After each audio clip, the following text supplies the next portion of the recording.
Abraham accords के ऊपर बड़ी तफसीली किस्म की ट्वीट है। आप क्या देखते हैं, पाकिस्तान, सऊदी अरब, इन ममालिक की क्या पोजीशन होगी going forward?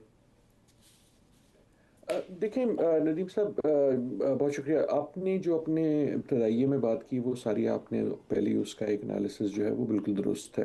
I have little to add to it, लेकिन मेरे ख्याल में ये जो ट्वीट है ये एक और ट्रक की बत्ती है, इसको इतना सीरियसली लेना चाहिए। ये ट्रक की बत्ती इसलिए है कि आप किसी तरफ जा रहे हैं, पीछे बत्ती ट्रक की देखते हैं, दूसरी तरफ निकल जाए।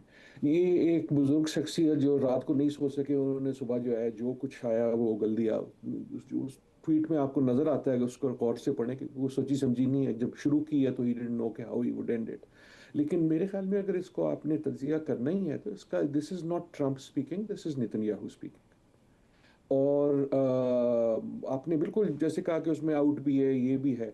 बेसिकली हमने देखा यही है, और अब तो बिल्कुल क्लियर है कि जब जब ट्रम्प और फिर रूबियो ने बात करनी शुरू की कि जी हम करीब हैं, तो एकदम आपने अमेरिका में देखा कि जो एक गुफ्तगू जो है वो एक हायर लेवल पे पहुंच गई, और ट्रम्प साहब पे बहुत प्रेशर आ गया। मेरे ख्याल में ये उनकी सियासत का, ना सिर्फ इस टर्म का, दोनों टर्म्स का सबसे बड़ा पॉलिटिकल चैलेंज जो है वो इस वक्त फेस कर रहे हैं। और वो पॉलिटिकल चैलेंज जो है वो जंग नहीं है, वो पॉलिटिकल चैलेंज उनके अंदर की जो उनकी कंस्टिट्यूंसी है उसमें है। एक तो वो हॉक्स थे और इसराइल वाले थे जो पहले ही पुश कर रहे थे कि हमें तो डील अच्छी नहीं लगती। आपने देखा कि उनसे लिंडजी ग्रैम हो या एक्सियस हो या न्यूयॉर्क टाइम्स हो, एकदम जो है ना वो ऊपर होना शुरू हो गया कि जी ये तो हार है और फलाना है। दूसरा ये कि बहुत सारे ऐसे लोग जो जंग के खिलाफ थे, जो ये सोचते थे कि ये जंग अच्छी बात, was not a good idea for the US, कि ये यूएस के लिए अच्छी नहीं थी, ये अच्छा फैसला नहीं था। They also started saying rightly कि यार ये तो सरेंडर करने के, ये तो बेसिकली ईरान जो है वो जीत जाता है। और उसमें खुसूसन जो हमने जो इसराइल और नेतन्याहू से प्रेशर देखा कि हमें इसमें क्या मिलेगा। देखिए, ये मैंने और आपने पहले भी बात की है, इस जंग में तीन फरीक थे और उसमें एक फरीक दोनों फरीकों से बड़ा था। ये जो सारी मुसाइलत शायद से हो रही है, नेगोशिएशन, ये तो उन दो फरीकों में हो रही है ना।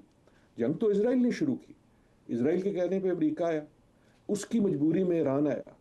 अब वो जो वो फरीक है वो सिर्फ स्पॉइलर नहीं है, और वो ये समझता है कि मैं जंग नहीं खत्म करना चाह रहा, तो वो हर हर बात ट्राई करता है कि इन दोनों को किसी किस्म की मीडिएशन पे आने से रोके। और जहां तक हमने खबरें देखी हैं, सच्ची हैं या झूठी हैं, जो नजर आता है कि जब वो फोन मीटिंग हुई जिसमें ये सारे ममालिक बिलशमूल पाकिस्तान मौजूद थे, तो उसमें out of nowhere Donald Trump साहब ने, ये जो रिसेंट खबरें आई हैं पिछले 24 घंटे में, कि उसमें आउट ऑफ नोवेयर उन्होंने कोई इब्राहिम अकॉर्ड का जिक्र कर दिया ऐसे ही कि यार वो भी हो जाएगा शायद।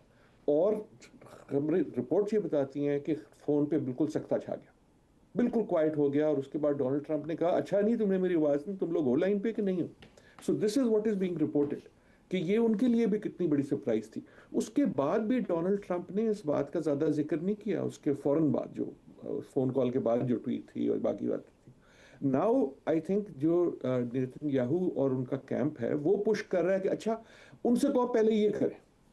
ना करने वाली गल होती है ना, कि जब आपको पता है कि आपको कुछ नहीं मिल रहा तो आप एक और इशू डाल देते हैं जिसपे आपको पता है अगला नहीं बच कर सकता, ताकि ये जो है ये अटक जाए।